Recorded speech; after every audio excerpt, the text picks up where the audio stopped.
Sabi ni Jesus, all foods are clean. Kasama ba dito ang baboy? Kung tingnan natin ang original Greek word ng salitang foods ay bromata, meaning food, especially articles allowed or forbidden by the Jewish law.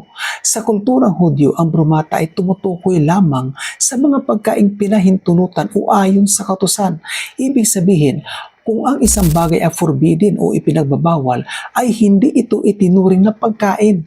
Kaya nang sabihin ni Jesus na all foods are clean, ang tinutukoy niya ay bromata, hindi akatartos. Dahil ang akatartos ay ang Grigong salin o katumbas sa Septuagint ng salitang Hebrew word na tami. Ito ay hindi lang dumi na pwedeng sabunin at banlawan, kundi ito ay tumutukoy sa pagiging impurity, isang status kung saan ang isang bagay ay hindi karapat-dapat ilapit sa presensya ng Diyos. At dahil ang ating katawan ay templo ng banal na espiritu, kaya ang anumang akatartos gaya ng baboy, daga, palaka, rabbit, alimango, gagamba, hipon ay hindi nararapat ipasok sa ating katawan.